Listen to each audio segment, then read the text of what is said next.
Breath of Fire. The Breath of Fire is about getting the whole system really ready to work. As you can imagine, there's a little bit of heat involved. And in Ayurveda, it's called Agni. Agni is this digestive fire, and it's kind of used,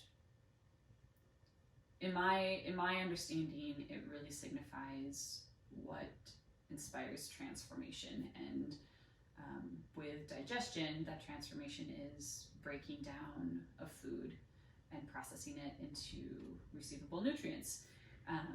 But I also think it goes further than that, and transformation happens with processing of emotions and thoughts and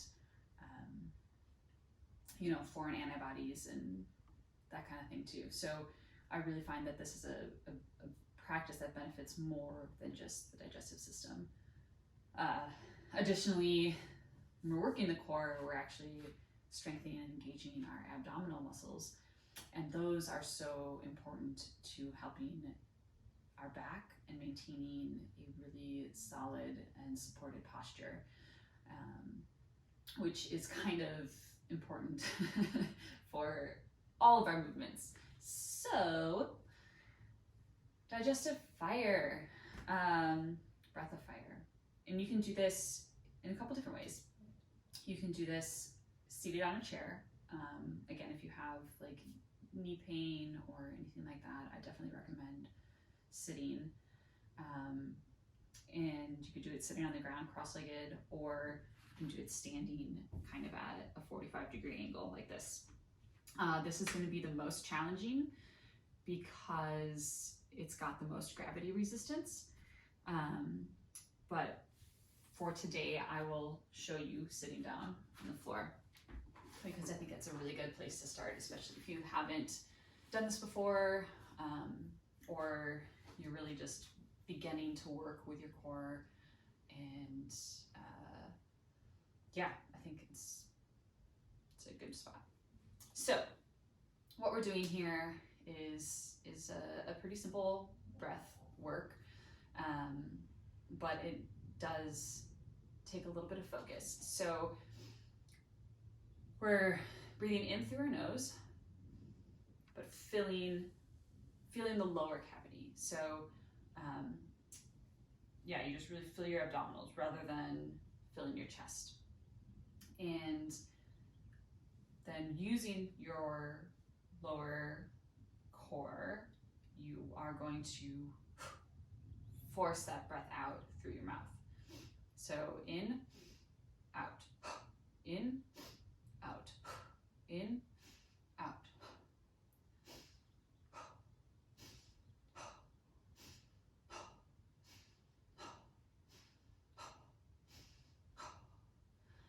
So this is also, I think, really a great exercise in the time of COVID, where the lungs and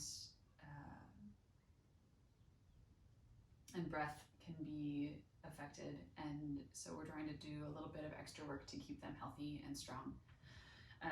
So anyways, what we're going to do is that breath sequence, and we'll do practice round maybe like 15 seconds, and then we're going to bump the speed up just a little bit, and the goal is to go for 45 seconds to a minute. You can always go longer, but I think that is a good time span. If you need to break it up into shorter sessions, then I would say do 2 30-second sessions with 10 seconds rest in between. So just to practice, we're going to start with the in through the nose. Oh, wait. A good technique for transitioning the breath, I like to use my tongue on the roof of my mouth, and it just kind of helps to redirect the movement of the breath. So in, roof of the mouth, out, and then my tongue goes through the roof of the mouth in between. I hope I explained that well. Basically just using a soft touch to the top of the mouth to shift shift between the in and out breaths. Okay, so let's start with in.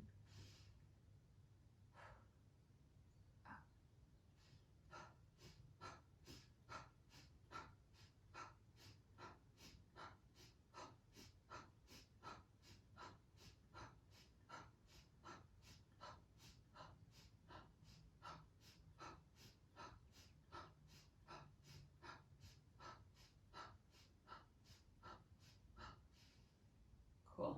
All right, so you get the feel for that. You can feel how you're really engaging everything, and it might already be starting to get warm for you.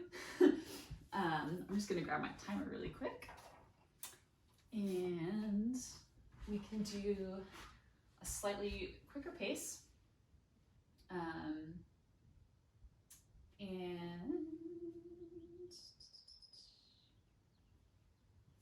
so the pace we're going to take this time is going to be more like, okay, so 3, 2, 1, and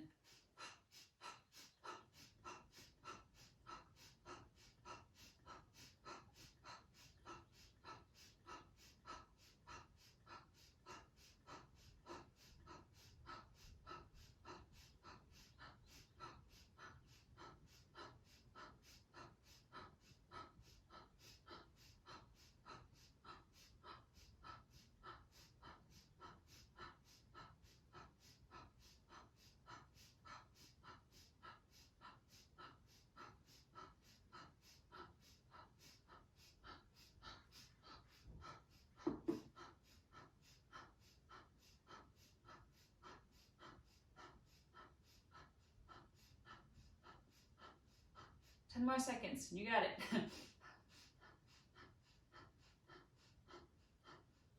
5, 4, 3, 2, and 1. Good job. Yay. Take a deep breath. Just come to rest.